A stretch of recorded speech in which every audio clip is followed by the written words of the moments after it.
Hello everyone and welcome back to episode 3 of the 25 days series. So far we've managed to get ourselves some iron tools, iron armour, diamond tools, diamond armour, find an ocean monument, and in this episode we're going to get around to actually conquering it. As always, if you find yourself enjoying this episode, consider hitting that subscribe button. We've done a lot of work so far, we've got a lot more work to come. I've got to apologise in advance for this episode. I'm afraid I've got a bit of a cold, so if my voice is off, then sorry, it'll be better next episode, I promise. But without further ado, let's get in today's 51 to 75 on the 25 days series.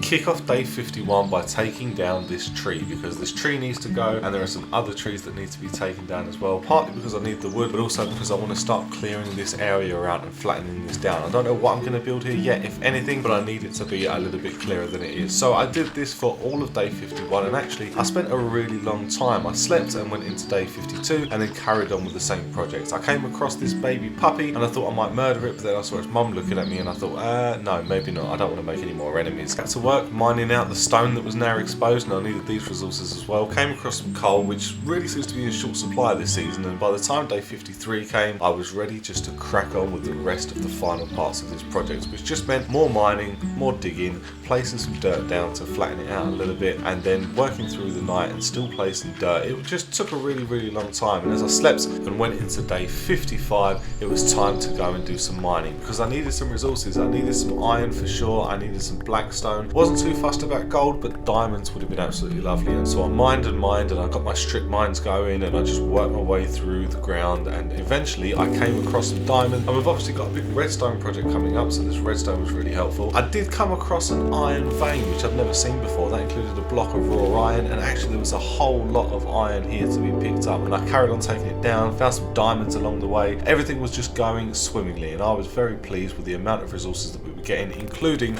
all of the deep slate, because that was something that we were going to need to use for our ocean monument later in the episode. After a lot of mining, I made my way back up to the surface, stuck all of my iron into my smelters, and I thought to myself, really, we need a better smelter than this. I need an auto smelter. So I got to work building one. I stuck some hoppers onto the back of the chest, placed the furnaces on top, placed some hoppers going into the back for the fuel to go into, and then placed some hoppers on top for the actual raw materials to go into. And there it was, just like that, a smelter that we don't need to manage manually. We can just stick stuff in the top, stick some fuel in the back, and I needed some fuel because I didn't actually have a whole lot of coal, so I ended up chopping down some trees and turning that into charcoal. As I chopped down the trees, I knew I was going to need more, so I planted some more of the 2x2 spruce saplings, lit the area up, and then came back and checked on my progress on my auto smelter, and I had some charcoal there, so I whacked that in the back, and that should keep us going for a while. I stuck all of my raw materials into the top chest and watched as it filtered through and started smelting them and then outputting it into the chest at the bottom, and as day 57 came around, I decided that it was time to go and grab myself a little bit of sand, because I wanted to turn this sand into glass, but also I was going to need it for the monument later. I did a little bit of farming and I thought to myself, do you know what I could really do with? I could really do with some bone meal, and at this point I had an idea to make a little bone meal creator, but not before I went and created some more hoppers, because I needed the hoppers in order to make the bone meal creator. So here I am whacking a hopper into the back of a chest, placing a composter on top of it, and then we get an output of some bone meal. So that's brilliant, that's really going to help us with our farming as we go through the series. Day 58 involved working my way through the nether. I went all the way back to spawn because there was something very specific that I was after at this point. I was aware that there was a market stall that was selling potions, and I needed potions to tackle the ocean monument. But when I got to the nether, I was just overwhelmed by the progress that Rick and Ori and the rest of the team had made on the nether hub. Honestly, that glass floor that the nether portal sits on is absolutely amazing. I absolutely love the design. So I stood there and I admired everything for a little bit, and it just so happens that I came across someone that we know. came across Rick working very hard, continuing his work in the Nether, and he popped his hat on and then he disappeared into the Nether roof, and he was working very, very hard, which made me quite hungry, so I thought I'd watch him and have a quick snack, because, you know, all this hard work was really making my stomach feel empty. And then I disappeared from the Nether into the overworld, and I arrived at spawn, and once I was at spawn I went hunting for the old potions market stall. So I slept first, and as I was looking for the potions market stall, I saw something in the corner of my eye, and it turned out to be a floating tree. So I thought I could chop it down, and decided instead that I was just going to place a fire under it and call it the fire tree. I don't know why, but it's there now. It's a permanent feature. It's never going anywhere. It's here for the rest of the season. I came across the market stall and I had a look, but the price was just a little bit too high. It was 1 diamond for 2 potions, and I thought, do you know what? I could probably just make these myself. So I had a chat with Goldbug. She was very kind and gave me some blaze rods. I threw them up into the air in a celebration. I bought myself an Unbreaking 3 book and paid 5 diamonds for it, and then I popped through the portal again,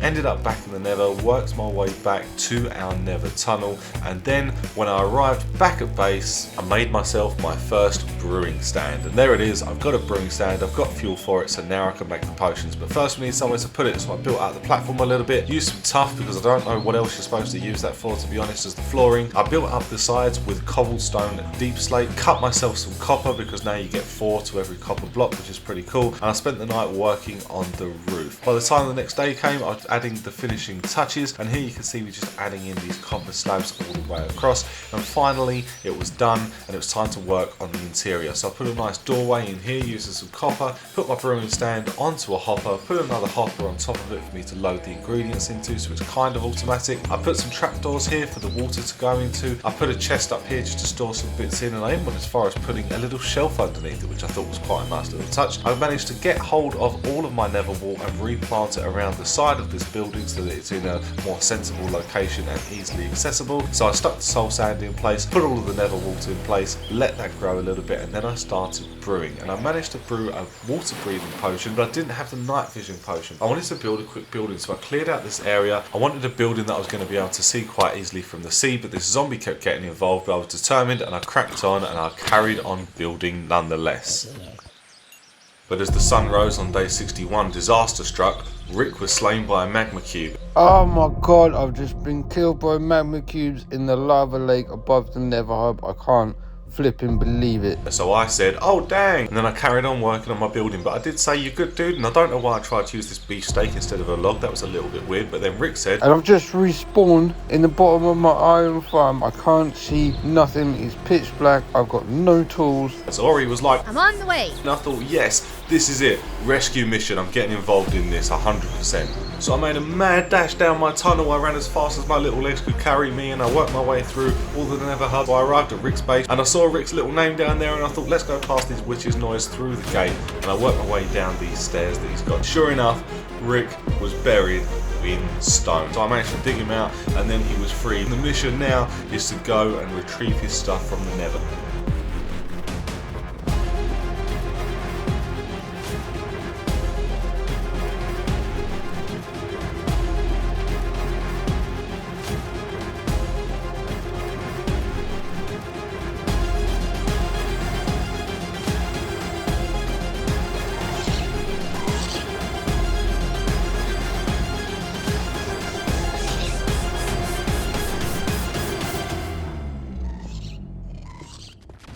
As Ori disappeared into the Nether by pillaring up to go and retrieve Rick's stuff, we asked Rick, what have you lost? And he said, everything, man, everything. All of my tools, all of my armor, all of the supplies for the Nether hub. We decided amongst us that because Rick was doing such a fantastic job building the community Nether hub, we were going to help him out. So I made my way back to base. I came across Princess, who was making a mess with some lava. She managed to sort it out though, so I just ran past her. The Stony Chain was hard at work high up in the Nether. And by day 62, I'd made it home safe and sound. Rescue mission success.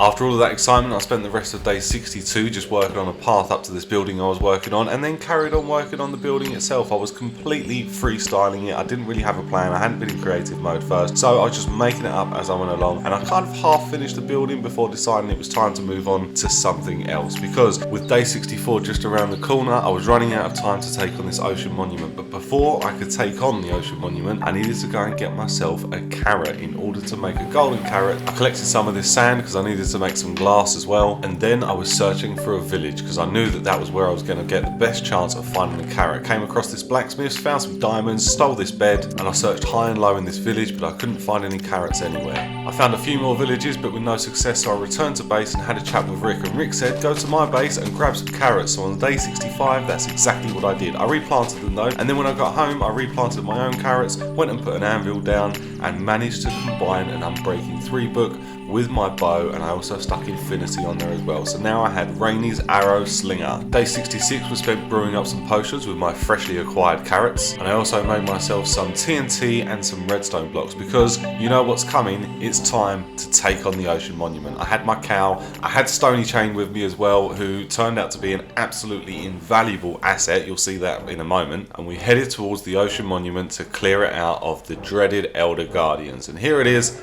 There's mining fatigue. The mission has begun. I started off by building a forward operating base for us to respawn at if the worst should happen. So I plopped down some beds, and while I was doing that and whacking all of the potions into the chest for me and Stony to share between us, Stony went down and made a start on breaking into the monument. And while he did that, I protected him, I defended him, I killed off the drowns that were attacking him, and between us we managed to actually have some success. It worked out quite well, I think, in terms of him being the one that breaks into the monument and me being the one that defends him. But here you can see he's under attack just as he tries to ignite this TNT, but it doesn't actually blow a hole into the ocean monument. I put a pillar in place so that I could run around it and defend myself from the Guardians, and I noticed that Stony was still under attack, so I went and blocked him in a little bit as well just to give him a bit of cover. This drown decided to get involved, so I took him out with a couple of swipes of my sword, and Stony managed to break in. We were under quite heavy attack, so I said that I was retreating, and I did. I retreated back, but Stony was still down, and he was like, I've got this, yo. So then by the time that I managed to get back into the monument, Stony was like, it's all clear, and I thought, well, that was nice and easy. I didn't actually even need to kill a single Elder Guardian, so,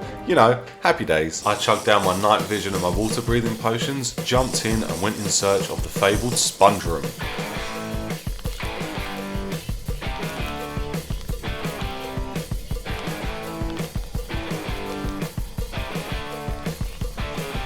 There was no sponge room, but I decided just to block off the entrance to the ocean monument so that I could get some easy access for later on. I still had no idea where I was going to get sponges, so I carried on building up my entrance into the ocean monument, just a temporary one for now. We're in the Nether, expanding our Nether tunnel, but as you can see from this, the block lag was absolutely ridiculous, so I really didn't spend too much time mining the same block repeatedly over and over again. Instead, I went home because Ori had messaged me. She's an absolute lifesaver. She'd gone on an ocean monument hunt and got me 64 sponges, a whole stack of sponges. I was ecstatic. Then Al died to a magma cube. That killed the excitement for a moment, but I very quickly got back to collecting all of the resources that I was going to need to make my Guardian farm. And as I took one last look at my half-completed building, I ran past and went into the mines because I was in need of some more resources. Specifically, I needed iron, but I grabbed this gold as well while I was here. I came across some diamonds again, which is always nice. By day 75, I was working my way out of the mine, and I thought, you know what will make this a hell of a lot easier? Stairs. So I crafted up a ton of stairs and decided to put them